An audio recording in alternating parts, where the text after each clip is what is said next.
भारत के अंतरिक्ष कार्यक्रम की शुरुआत से लेकर उसकी मौजूदा सफलता तक की कहानी अद्भुत और प्रेरणादायक है। यह यात्रा 1963 में शुरू हुई जब भारत ने अपना पहला रॉकेट केरल के तिरुवनंतपुरम के पास स्थित तुम्बा में लॉन्च किया। इस रॉकेट के पुर्जों को साइकिल पर लादकर लॉन्च साइट तक ले जाया गया था। एक ऐसी ऐतिहासिक घटना जिसने भारतीय अंतरिक्ष अनुसंधान के छोटे लेकिन साहसी कदमों को दिखाया। आज वही इसरो चंद्रयान 3 की सफलता के साथ चंद्रमा पर अपने कदम रख चुका है। 1962 में डॉक्टर विक्रम साराभाई ने भारतीय अंतरिक्ष अनुसंधान समिति की स्थापना की। संसाधनों की भारी कमी के बावजूद साराभाई ने अपनी दूरदृष्टि और अपने गिने चुने वैज्ञानिकों की छोटी टीम के साथ भारत के अंतरिक्ष अभियान को आगे बढ़ाया। पहला रॉकेट लॉन्च 1963 में हुआ और इसके प्रक्षेपण की कहानी जितनी अनोखी थी उतनी ही कठिनाइयों से भरी थी।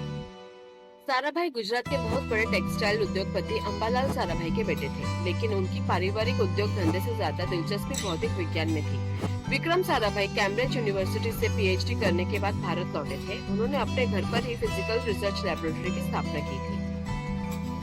सीवी रमन के शिष्य रहे विक्रम साराभाई की होमी जहांगीर भाभा से भी अच्छी दोस्ती थी।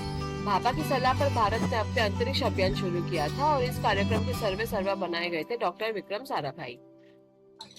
विक्रम साराभाई को national committee of space research का प्रमुख बनाया गया था। इस कमेटी के गठन के बाद विक्रम साराभाई के सामने असली चुनौती स्पेस रिसर्च स्टेशन के लिए जगह तलाशने की थी।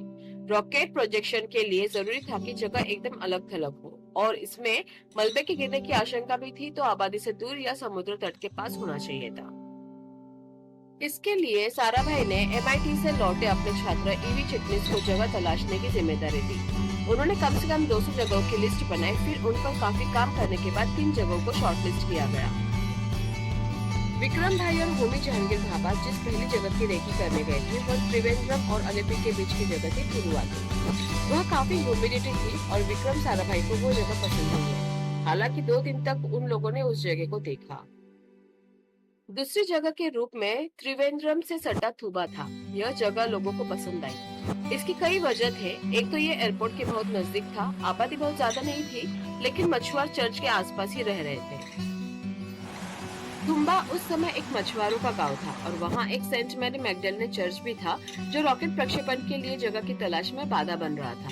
डॉक्टर एपीजे अब्दुल कलाम ने अपनी किताब में लिखा है कि विक्रम साराभाई ने चर्च के priest Reverend Peter Bernard Pereira से चर्च और उससे सटे भवन को अंतरिक्ष अनुसंधान के लिए देने का अनुरोध किया। प्रिस्ट ने इस विषय पर चर्चा के लिए रविवार की प्रार्थना सभा का इंतजार किया। उस दिन प्रिस्ट ने लोगों से पूछा, क्या हम ईश्वर के इस जगह को विज्ञान के मिशन के लिए समर्पित कर सकते हैं? कुछ पलों के लिए सन्नाटा छा गया, लेकिन फिर वहाँ मौजूद सभी ने एक साथ सहमति दे दी। ये डॉक्टर साराभाई के करिश्माई व्यक्तित्व और उनके नेतृत्व की ताकत थी कि न केवल गांव वाले बल्कि सरकार भी उनके साथ हो गई। तुम्बा की यह जगह वैज्ञानिक दृष्टि से महत्वपूर्ण थी क्योंकि यह विषुवत रेखा के पास स्थित थी, जिसे रॉकेट को अंतरिक्ष में भेजने के लिए अपेक्षाकृत कम ऊर्जा की आवश्यकता होती थी। विक्रम साराभाई और उनकी टीम यहाँ से अपने मिशन की शुरुआत की। चर्च को जल्दी ही इसरो का पहला मुख्यालय बना दिया गया। चर्च के भवन को इसरो की प्रयोगशाला, कार्यस्थल और ऑफिस के रूप में उपयोग किया गया। इस दौर की तस्वीरों में वैज्ञानिकों को साइकिल और बैलगाड़ियों पर उपकरण ले जाते हुए देखा जा सकता है, जो उस समय के साधारण लेकिन समर्पित प्रयासों की गवाही देती है।